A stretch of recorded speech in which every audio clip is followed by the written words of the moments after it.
Don't let anybody make you think that God chose America as his divine messianic force to be a sort of policeman of the whole world. God has a way of standing before the nations with judgment, and it seems that I can hear God saying to America, you are too arrogant. And if you don't change your ways, I will rise up and break the backbone of your power.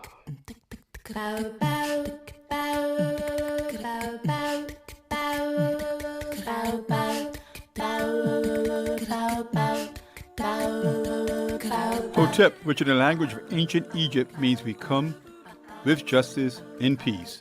Welcome to Freedom Now, a Saturday Pan-Africanist and Internationalist World Affairs program. Freedom Now is committed to the principle of the rights of all peoples and nations to self-determination. We thank you deeply for your contribution to KPFK, which permits programs like Freedom Now to stay on the air. In this era of corporate acquisition and co-optation of all dissident media, we provide the microphone, challenging their corporate and racist point of view. So stay tuned for Agenda here at Freedom Now.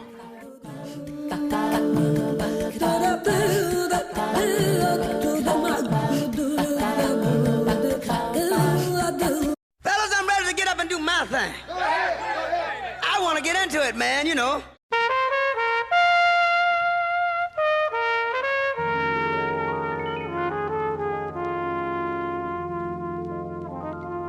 It's 4 in the morning, we all snoring. The doors on the tinge, I'm recording. Got a man on the boards, and more important, the Lord is in the pen. When I deliver hymns or ends, I get ends, and it get intense.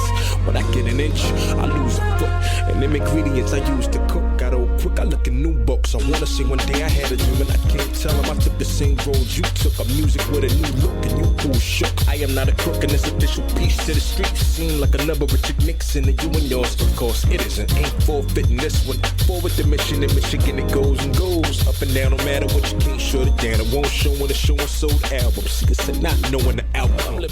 Peace, hoteps, and wisdom to all of our faithful and devoted listeners out there in the radio verse. This is Brother Brandon Sankara, and I want to start things off by thanking all of you loyal listeners yet again for joining us this weekend. You keep us on our mission and allow us to bring you our agenda for today, Saturday, September 13th, 2025. We begin with Sister Luyanda Kaboka bringing us the African drumbeat historical calendar for the week, reminding us that every day is a day in African history. After that, we get down to business with our very own treasure trove of wisdom, author, historian, and professor of African American Studies at the University of Houston, as well as Freedom Now co-producer Dr. Gerald Horne, who's being joined on the line by Miranda Spieler, professor of history and politics at American University in Paris, France. For our purposes today, Professor Spieler is the author of the book Slaves in Paris, Hidden Lives and Fugitive Histories. Then, in the second half of our program, Dr. Horne will be joined on the line by William Nelson, professor at the University of Toronto in Canada and author of the book Enlightenment Biopolitics, a history of race, eugenics, and the making of citizens. Now, I'm going to be on the ones and twos as we pour this knowledge, making sure your mental cup runneth over with revolutionary wisdom, right here to quench your mental thirst on Freedom Now, KPFK 90.7 FM in Los Angeles, and kpfk.org, streaming live on the web. To make sure we stay on a smooth ride with that cultural vibe you know and love, we'll be enjoying a musical bottom featuring Finale, Joe Sample, Russell Malone, Jack Courtner, and Freddie Hubbard. Now people get ready for this train to come in, taking you one step closer to mental liberation, and stay tuned for that beat of the historical drum, followed by an interview with Dr. Gerald Horne and Professor Miranda Spieler. Pipe dream and a promise. A pipe dream and a promise. A pipe dream and a promise. A pipe dream and a promise.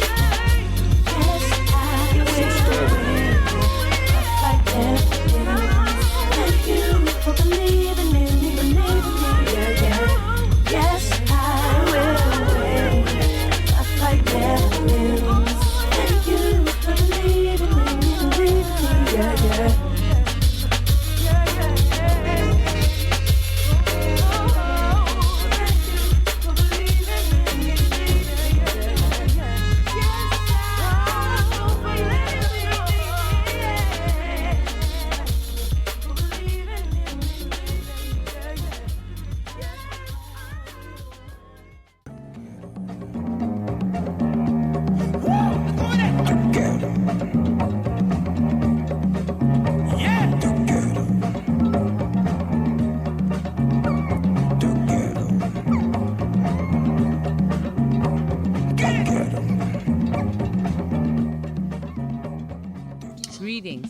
This is the African Drumbeat Historical Calendar with Sister Luyanda Koboka here at Freedom Now, where every day is African History Day, not just February.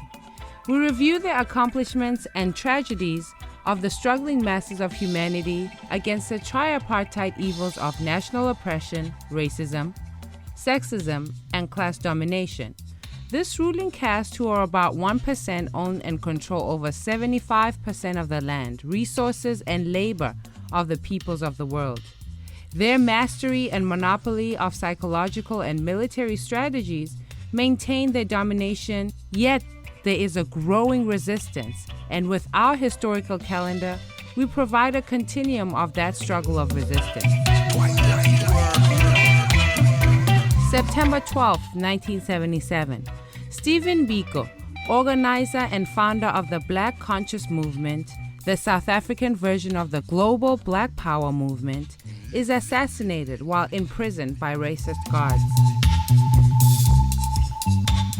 September 12, 1859.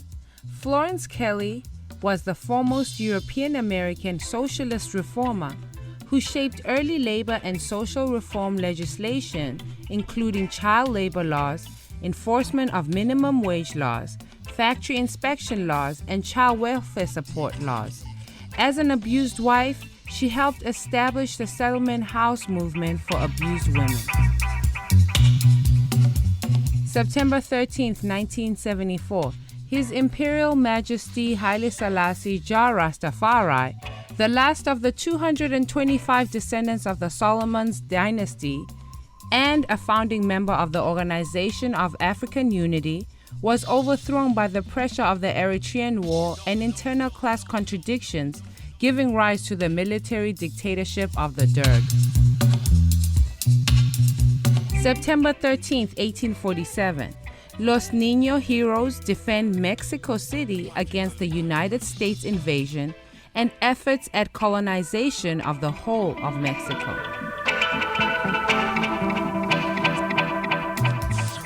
September 15, 1987. U.S. orders the closing of the Palestinian Information Office as the Palestinian struggle gains broad support in the United States. September 15, 1987. 4 African girls are killed in the church in Birmingham, Alabama, bombed by the Ku Klux Klan as white resistance to integration increases violence. Today, the violence has increased many-fold through the psychological assault of the black image via the constant negative portrayal of African people in music, television, movies, and in the school system, prompting a rise of black-on-black violence. September 16, 1965. The National Farm Workers Association, UFWA, led by Cesar Chavez, calls their first strike, joining Filipino grape workers against Digririo Fruit Corporation. This marks the birth of a national movement for farm workers of all ethnicities to fight back against brutal exploitation by farm owners. September 17, 1850.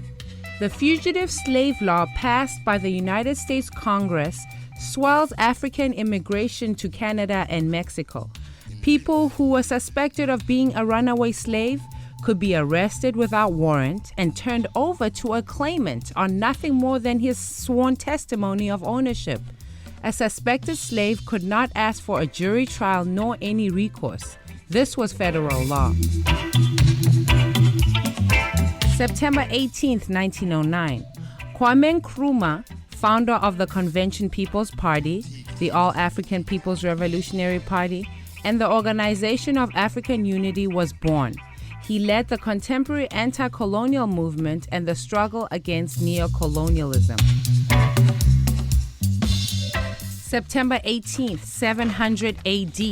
Ni Yingniang, the Chinese Robin Hood, traveled in the wild to help the weak, take vengeance against criminals and feudalists who preyed upon women and the poor. She was taught sword fighting by a martial artist nun at the age of 10. September 19, 1921. Moroccan guerrilla under the leadership of Abd el-Karim defeat Spain, and declare the independent Rif Republic in 1921. September 19, 1790. Native Americans unite to form the United Indian Nations, led by Tecumseh, and declare war against the United States to stop the stealing of their traditional lands. September 19th, 19th century. Exceline Solomon was an African slave rebel leader who set fire to European plantations in a series of revolts in St. Croix, the present U.S. colony of the Virgin Islands. This has been Sister Luyanda Koboka, and we would like to thank you for your support of Freedom Now on KPFK 90.7 FM and 98.7 FM in Santa Barbara. And we hope for your support in the upcoming fund drive. We wish in the spirit of solidarity to close out with the South African chant, Amandla. Amandla, awetu. Amandla, awetu. Amandla, awetu.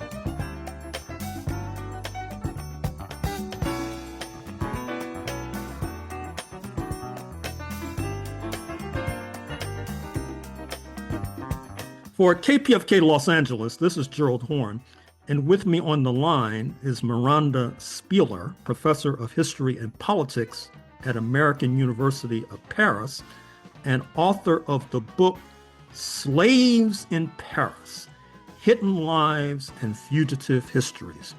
Thank you for joining us on Freedom Now, KPFK Los Angeles, Miranda Spieler. It's a pleasure to be here. And it's a pleasure to have you. So why did you write this book, Slaves in Paris? The book emerged out of an archival accident when I was looking through police records many years ago now, working on another topic, which was about people who take the names of others. I was looking through the index of police files for the French word scoundrel or crook, which is escroc, E-S-C-R-O-C. And I did not find that word in the index of police files, but I did see the French word for slave in this index, which was esclave. And at the time, all of the scholarship, as well as kind of received wisdom, had led me to think that that line should not have existed in the index at all. So my initial idea was to call up all of these files and see what was going on. And that was the first group of files that I found that made me think that there was a topic there. So mostly the kind of stimulation of the initial batch of files was what engendered the book. But then there was lurking behind this a question that had dogged me for a while, which was how to think about metropolitan France in an era where the French colonial world saw the explosive growth of sugar plantations and a very striking increase in the volume of the slave trade. And no one had really explored this question beyond the ports of France. So a lot of work thus far had been done on ports like Nantes. These are Atlantic ports that had close relationships to the colonies. And so I thought that through the prism of these stories about individual enslaved people, I would be able to draw that picture. And then there was a further concern. It is extremely hard to individualize enslaved people using colonial archives because everything conspires against individuality. Whereas the police records that inspired this book did allow me to understand or sense a kind of individuality of a person that would otherwise not be possible using the sources I was more accustomed to. So the prospect of really being able to capture the lives of individuals drew me into the project. Now, in the English-speaking world, there are many slave narratives, Equiano, Douglas, etc. Yet you suggest that in the French-speaking world, in the French language world, nothing written by slaves survived. And do you have a hypothesis as to why that might be so? The reason for the absence of published and apparently unpublished memoirs by formerly enslaved people stems from the absence of an abolitionist movement in France of any significance, either in the 18th or 19th century, that could sustain a publishing endeavor of that kind, and also allow people to think that there was someone who wanted to hear their story. So I think that's a big part of the reason, and it's something that has really beset all scholarship on the French case, and it's a problem that we're all working by using different archival strategies to work around. Speaking of which, who was Julien Mestif? So Julien, his real name is Julien Baudel, and he was a Martinican man who wound up living the latter part of his life in the independent state of Haiti. When he was in his early 20s, he was in Paris as the slave of his own aunt, living in central Paris near what is now the Palais Royal, what was then the Palais Royal. And his father, who never avowed him, had moved from Martinique to Paris near the end of his life and was living nearby. So Julien, after the death of his father, tried in Paris to obtain freedom and was obstructed by his aunt and her slave trading husband. And in the book, I devote a chapter to his struggle, which centered on a trial during what we would regard as the pre-revolution in 1787, which came to hinge on the color of his skin and the texture of his hair. His last name is not really Mestif, although that is how he is recorded in French documents, because the word Mestif in French was a word that referred to a very light-skinned person, and it was a racial tag that was always that frequently was attached to his name, and so the interest of his story, and the reason I chose to write about him was I was interested in the degree to which the French rights discourse on the eve of the French Revolution was an implicitly racial discourse or white supremacist discourse. And I think that I illustrated that through Julien's story. He is not liberated through this trial. He loses. And it is only by a sort of series of twists of plot, which include the emancipation of slaves in the French Empire, that he'll eventually attain freedom in France. And after the revolution, he emigrates to Haiti with other members of his family. And he, at the time of his death, in the 1830s, he was the chief auctioneer of the city of Port-au-Prince. By the way, in July 1789, on the verge of the ignition of the French Revolution, how many enslaved Africans were there in Paris?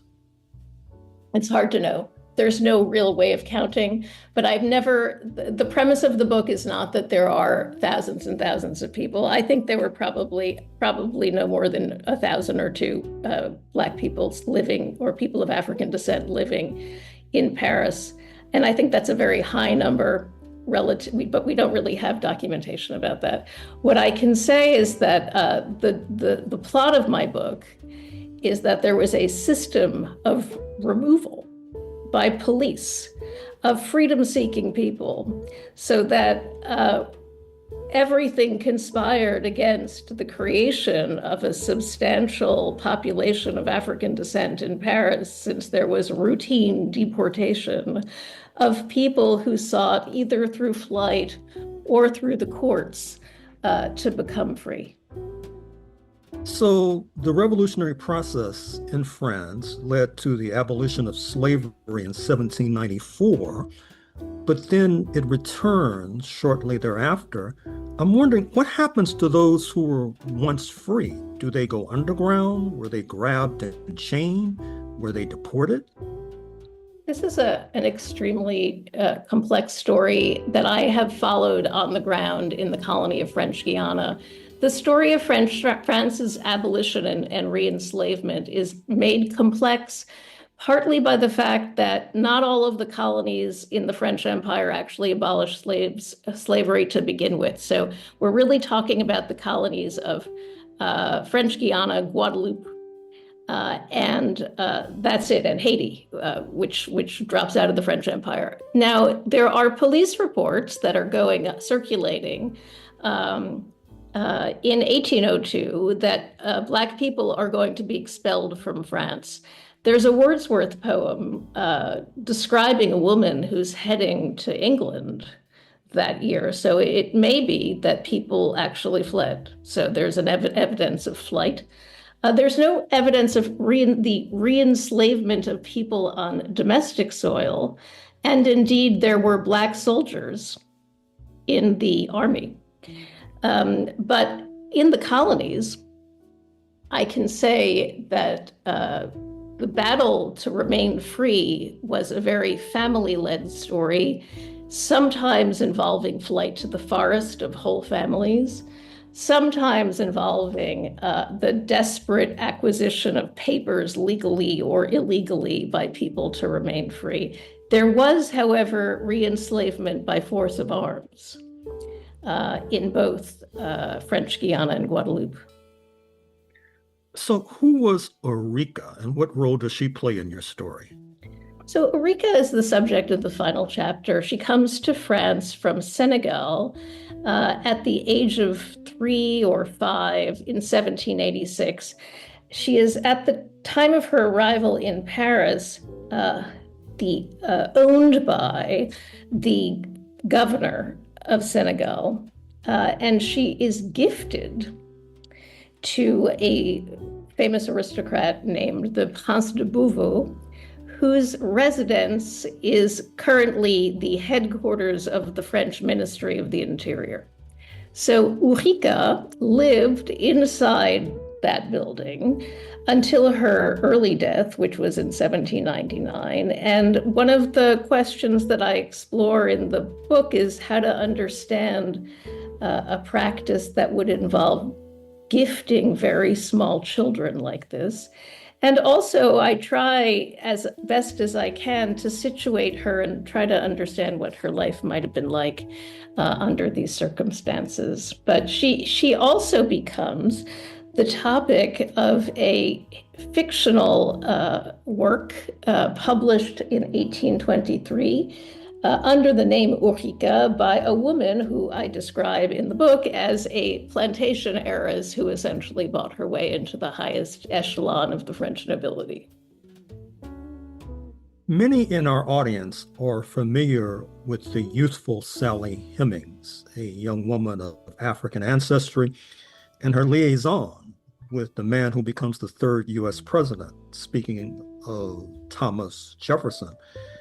They spent time in Paris, and I'm wondering if you have any insight into that notable relationship. Well, the first thing I'll say is that descriptions of her circumstances always now describe her as having been automatically free in Paris because slavery did not exist there. I think we need to toss that out. Slavery existed in Paris, and she had no reason to think that if she fled Jefferson's house, that he would not have the capacity to round her up as a slave. And in fact, since her stay would have overlapped with some of the stories I tell in the book, I think that the fear, right, of any kind of rebellion and the consequences of that would have been sufficient to keep her where she was. Jefferson advises a American planter living in France who's wondering about how to handle the status of his own slave. And Jefferson sends a letter and says, well, he's probably too small to understand this, so I advise not declaring him as a slave to the authorities. And basically, I think that Jefferson does not declare her as a slave, but I think we should not read that declaration, the absence of a declaration, as any kind of acknowledgement that he thought she was free. I think he was finessing her status by not making it an issue. And that if I had been Sally Hemings in Paris in the late 1780s, I would have been very careful about any sign of rebellion because of the policing consequences that would have for other people who I describe in the book. Finally, Miranda Spieler, professor of history and politics at the American University of Paris, author of the book Slaves in Paris. Is there a contradiction between Napoleon Bonaparte emancipating the Jewish communities in that area and seeking to re-enslave Africans, or does this indicate the depths of anti-Blackness or something else? Interesting question. So it's important to recognize that French revolutionaries had already accorded citizenship to Jews. So to the degree that he, quote, emancipated Jews, he gave them patronymics, he gave them last names, or he claims he did. Which I would add enables them to be identified easily in the records and drafted. So I've never really seen Napoleon as the great savior of the Jews. It is true that when he exported the revolution or the French regime elsewhere, outside France, into Germany, he would eliminate the laws that were present in those places that distinguished Jews as a category. But I see that as part of the revolutionary legacy that he did not repudiate. A different set of logic, of steps, a different logic guided his handling of the slavery question, not least because he was both close to and seeking to co-opt people who had property in the Caribbean and who imagined that France could seize what we now, with an independent now, what was then Saint-Domingue and has since become Haiti, reconquer it and turn it back into the jewel of the French Empire that it had once been. So the return of slavery under Napoleon is due to a desire to recover the wealth that had once been in Haiti and in other places. And I also think there's a really pronounced racial discourse that emerges in the later 1790s that makes it possible to say, for French people to say things that in the form of, people didn't deserve liberty, or people were, had compromised their right to liberty by failing to produce agricultural products. Mostly, I think racism is a major factor. And in the case of Jews, The race logic in that case seems not to have applied. He didn't repudiate the revolutionary legacy of emancipation. But I actually have studied the story of re-enslavement with some detail, mostly through my work on French Guiana. And I can say that it's not really just about Napoleon. There's a whole bunch of state actors who are hovering and, eagerly awaiting the return of slavery in the colonies. Well, I'm afraid we're going to have to leave it there, Miranda Spieler, author of the book Slaves in Paris. But thank you for joining us on Freedom Now, KPFK, Los Angeles.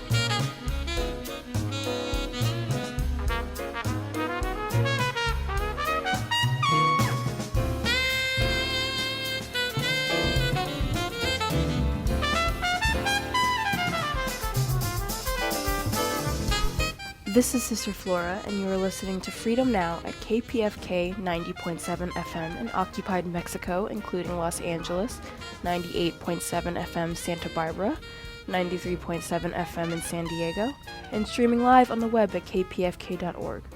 Today's program, as well as 10 prior editions, can be reheard at kpfk.org/audio archive, and scroll down to Freedom Now. For a truly alternative international perspective on world affairs, check out RTTV Russia, CCTV China, and online at Presna, Latina Cuba Telesur Venezuela, News 24 South Africa, and Press TV Iran. We will now continue with historian Professor Dr. Gerald Horne.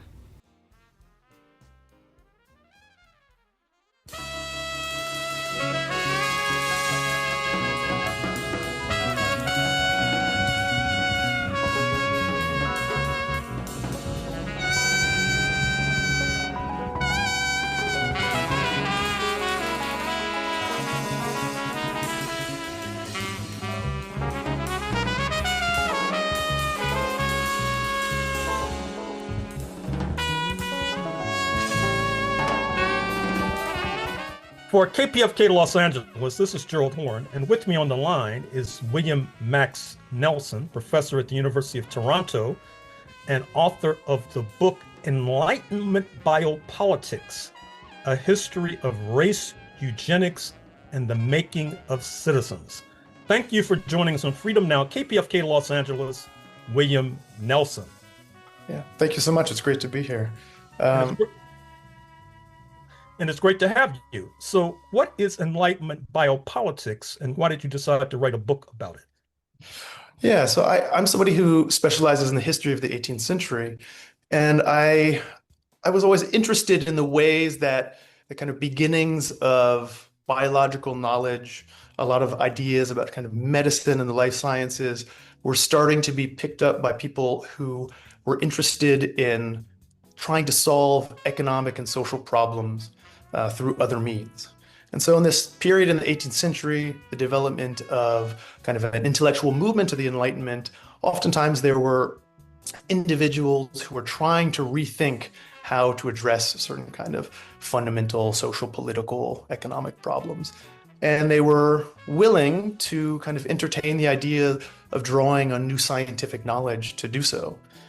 And I thought that the story hadn't really been told in full, and it was important because it was one that relates to the development of racism, ideas of race, and the development of things like eugenics that become very consequential kind of social movements and sometimes political tools and kind of policies later in the 19th and then in the 20th century. And I saw a lot of that taking shape in the 18th century. And so I wanted to help make clear how that came about, and also to try and show how that was a part of this intellectual movement of the Enlightenment, which is so oftentimes kind of associated with basically very positive things, kind of the increasing the attempt to kind of increased liberty for people, the increase of the kind of opportunity for people to be unimpeded by the kind of government or kind of tyrannical state kings and queens and sovereigns that existed at the time. There's an idea of the Enlightenment as a kind of time period in which there was an attempt to include more and more people in a kind of sphere that would be protected by rights. So people would have certain kind of protections against the government. There was a kind of an attempt to rethink a form of liberation. But it's long been known that this form of liberation was in ways quite compromised. It oftentimes was very much about kind of white Europeans and imagining their greater kind of liberty and involvement in social and political problems. At the same time as there was, colonialism existed and enslavement in the colonies. And in the case of France, there were many overseas colonies where there was very significant employment of enslaved labor, of usage of people to kind of create this wealth and feed in this wealth that supported metropolitan France. And oftentimes that has been kind of kept out of the story of the Enlightenment. And I'm interested in the ways that that was very much a part of the reality of people's day-to-day lives and the development even of these kind of intellectual movements of the time period and social and political ideas. And so I saw in this development of biopolitics, the development of kind of an attempt to think about how individual and political, individual and collective life could be intervened in, that was something connected both to the Enlightenment, to its kind of approach to sciences, and also is very much related to the reality of enslavement in the colonies, the persistence of it, and the importance of the colonies to the metropolitan France and its economic thriving and survival. So I wanted to tell the kind of complicated story of the way that all of those things were intertwined and try and show how both a kind of, this was a moment of liberatory ideas and also new attempts to either exclude people from that liberation, exclude people from protections of things like rights, or to re-articulate why they were to be excluded for groups that were already excluded. So this is particularly important for people of African descent and women.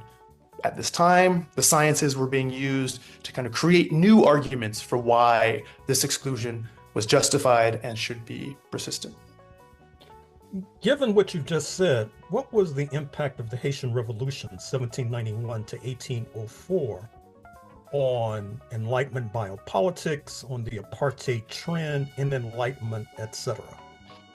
Yeah, it's one of those fascinating things that looking back, we see how obviously important and world historical the Haitian Revolution was. The declaration of the first republic that had been a colony founded in slavery.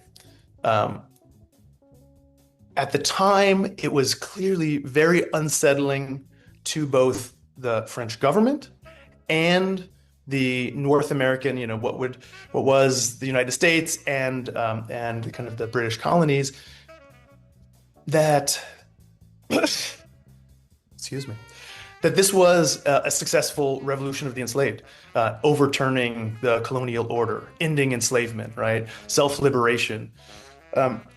This had a tremendous impact on how governments were thinking about slavery, enslavement, the needs to kind of either bring about abolition for their own self-interest so that there were not more rebellions, or to find new means of kind of trying to gain control over enslaved populations. The immediate ideas that I talk about in the book, some of them were developed to kind of think about how to control this colony that became Haiti. Before it was known as Saint-Domingue. It was a French colony that was incredibly productive and valuable, producing many cash crops because of the massive amount of enslaved labor that had been brought to the colony. enslaved people there had produced a tremendous amount of wealth.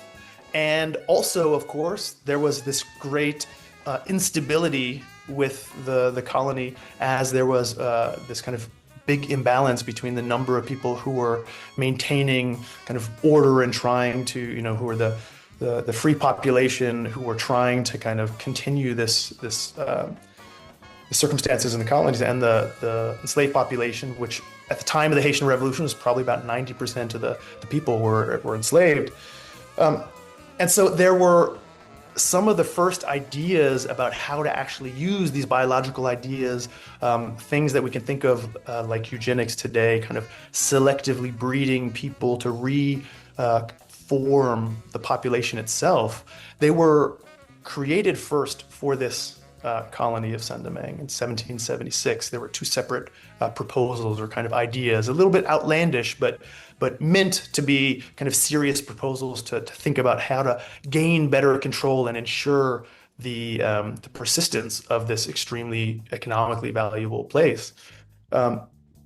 With the Haitian Revolution itself, there didn't seem to be any direct kind of impact on these biopolitical ideas, but the very act of this kind of successful revolution really sent shockwaves and was unsettling to places like the United States, where there was still this very large enslaved population, and places like France that were all of a sudden maybe going to lose this great amount of wealth that had been kind of added to its coffers. And there kind of continued to be the intensification of ideas about race and what race meant for social and political organization. So in that kind of way, some of the ideas that had developed before the revolution, before the Haitian Revolution, kind of persisted and even intensified. More and more, race became an argument or an explanation of why there were these kind of social and political problems and or arrangements. And so that was used within the United States and within France to kind of rethink the relationship between this place that became Haiti and these different countries. So you speak of eugenics, which, speaking simplistically, seeks to breed human beings like one would seek to breed racehorses. And that brings me to Abbé Sieyès. Talk to us about his plan to create a species between human and animals and the extent to which it took hold. Yeah, so this is one of the more disturbing documents that I know of and was trying to place within a kind of context to show that although it's extraordinary and although it's troubling, it did fit within a body of ideas at the time that were, in some ways kind of similar. And so it's not just this complete kind of outlandish thing that we could write off as being, some kind of wild ideas never put into practice and therefore, kind of not representative of anything. The Abbé Sieyès was an incredibly important figure in France in the era of the Revolution. He wrote the most important kind of inflammatory and rousing political pamphlet in the years just going into the revolution. He was kind of gaining support of the majority of the population, the Third Estate, those people who were not nobles, not the sovereign himself, nor members of the church. And he was a kind of important, rousing rhetorician. In the revolution himself, he got elected to office in the new representative bodies. He played a role in drafting legislation. He was a central figure in the revolution, particularly kind of thinking through the political form that this new country should take, what rights should be, what something like a constitution should be, how the territory should be redivided, and what the electoral system should be. Very fundamental and important things. Also, he was thinking about citizenship. And this document that he wrote around this time, we don't know exactly when, if it was a little bit before the revolution, possibly during the revolution, envisioned addressing some of the key economic and social problems of the French Revolution through these eugenic means, through the breeding of new types of individuals. And he was building on the idea that human beings and various forms of primates, monkeys and apes, could produce fertile offspring. It was an idea that scientists at the time had developed and others believed. It wasn't a kind of fringe, crazy idea. But what he did is he took that idea and he tried to apply it to this political, as he saw it, this key political problem in France, which was that a vast majority of the population within France was burdened by very heavy labor, that they kind of didn't have the opportunity to become educated as younger people, and as adults, they didn't have the free time to kind of educate themselves, to be adequate, to be active citizens in the government, to participate in a kind of truly democratic form of government, that they weren't quite capable of understanding the complex social and political and economic problems as he saw them. So, he was both being kind of critical of the majority of the population of working people in France at the time, but he was trying to say, okay, well, what is the way that we can get them to be capable of this kind of active role in politics, and how can we facilitate that? And his answer was just completely extraordinary, which was that we can create these new breeds of slaves by breeding human beings with various ape and monkey breeds. And, in the document itself where he presents this, it's particularly troubling because he's saying, I've thought about this for a long time and I've considered it. And I think that this is actually the only way we can solve this kind of problem. It's pretty clear both in the document itself and as well from what I've researched about him that he is not joking. As outlandish and as troubling as this is, he's serious that he thinks that this is a possible way that they can address this really fundamental issue. And so it's representative of Enlightenment biopolitics in a number of ways. It's certainly one of the more extreme articulations of it, but it's also what I have tried to show is, as extreme and shocking as it is actually representative in its characteristics of many of the kind of basic features of this time period. And one of the, some of these features are that people had very kind of radical plans for intervening in individual life and the life of the population. And these kind of plans of reconforming, the population through selective breeding, something that we can think of as eugenics, was already kind of being thought through and in some ways applied at this time period. This was not a plan that was put into practice.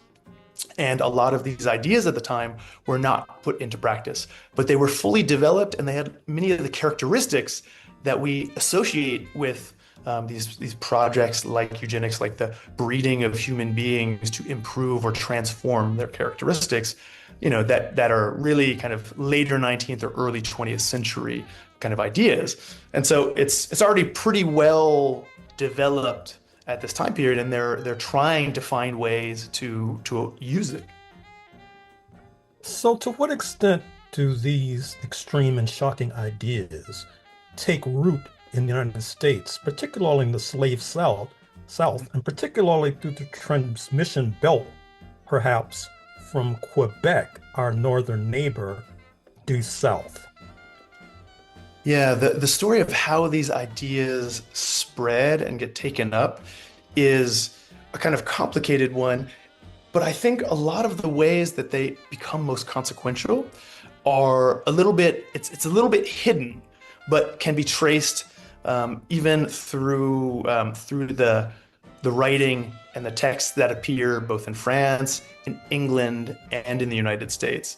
So a lot of the racist discourse that develops in the first half of the 19th century, it's emerging from white Europeans or white people in the United States attempting to draw on scientific knowledge to identify what exactly a race is, what races are, and what differentiates them.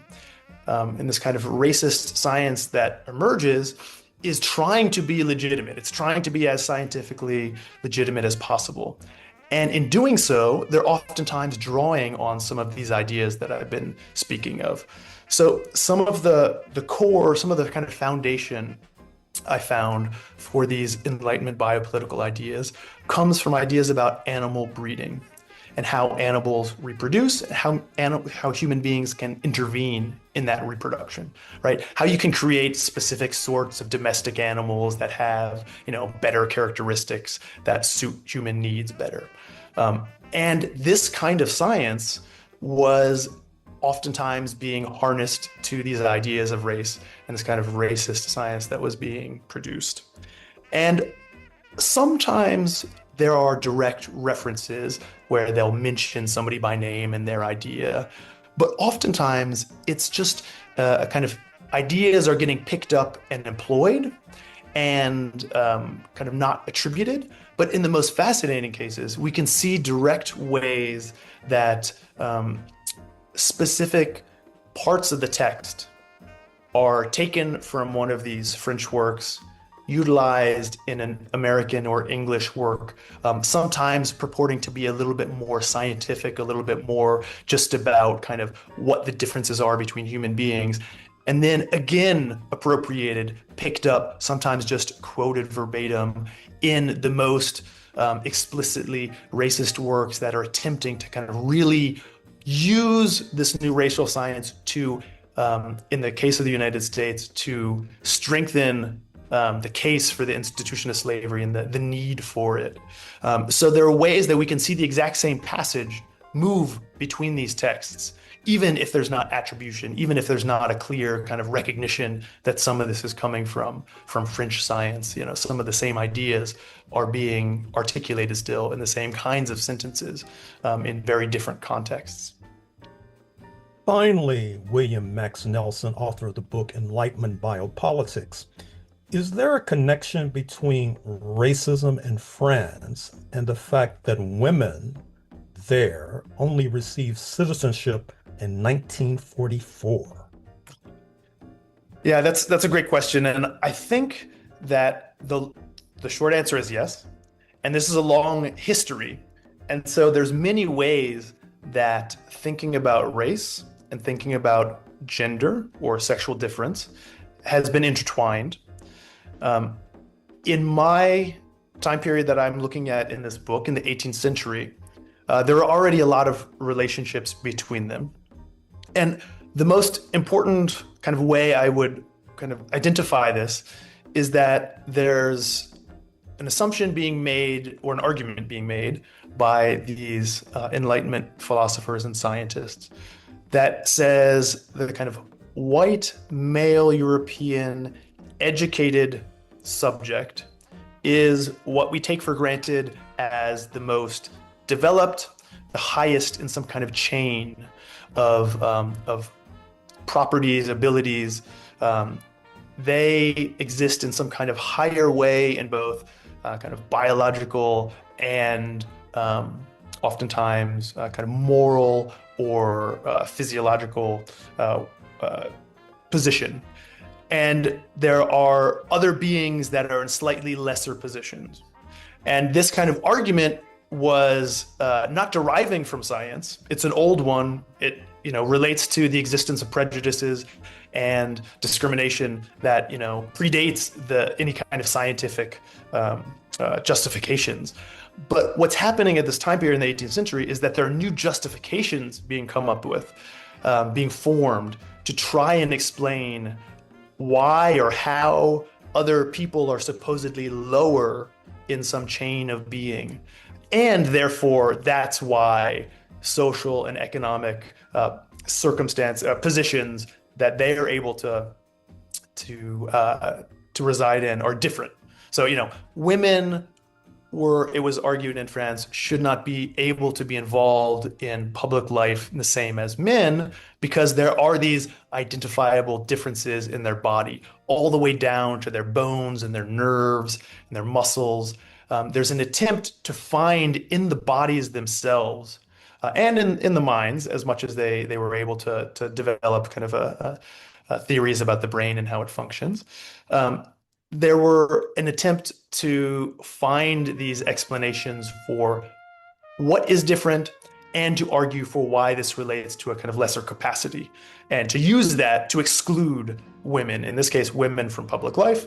And the same was true particularly of people of African descent, right? That there were a kind of new set of arguments to argue how people of European and African descent differ, and what that meant for their characteristics, and what that meant for what they were able to be, their kind of capacities, and what was appropriate for kind of social and political arrangement. So that women and so kind of race and sexual difference were a part of the same process of attempting to ground inequality in the body. And that legacy would continue on through the 19th century and much of the 20th century in attempting to kind of separate out and justify inequality. Well, William Nelson, I'm afraid we're going to have to leave it there, but thank you for joining us on Freedom Now, KPFK, Los Angeles. Thanks so much. It's been great. Thank you for believing in me, believing you. Yeah. Yes, I will win. I fight never ends. Thank you for believing in me, believing me.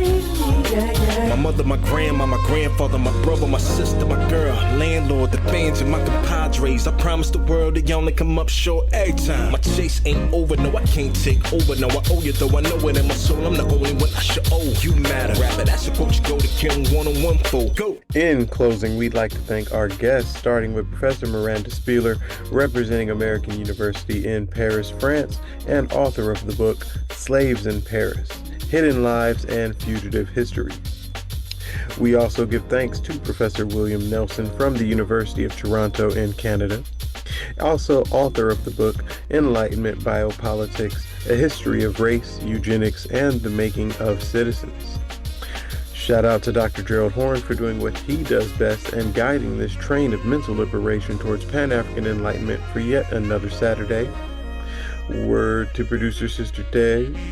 Special thanks to Sister Luyanda Kaboka on the African Drumbeat Historical Calendar, as well as to our spiritual backbone, Freedom Now founder and ancestor Babadidan Kamathi.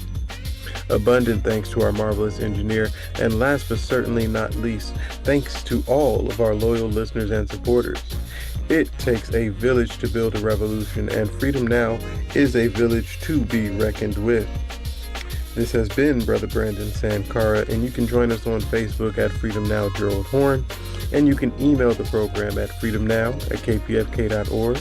But that's not all. Go online to our audio archives at kpfk.org, scroll down to Freedom Now, and you'll be able to hear this program as well as 60 days worth of prior programming here at KPFK 90.7 FM. And with that, we send you off, and until next Saturday here at Freedom Now, we stand running our marathon, ready for revolution. We state these facts only to let you know that those of us who are revolutionary, Pan-Africanists, is not because we love revolution. It is historically determined, and we have no alternative but to follow history and to use history for the benefit of our people.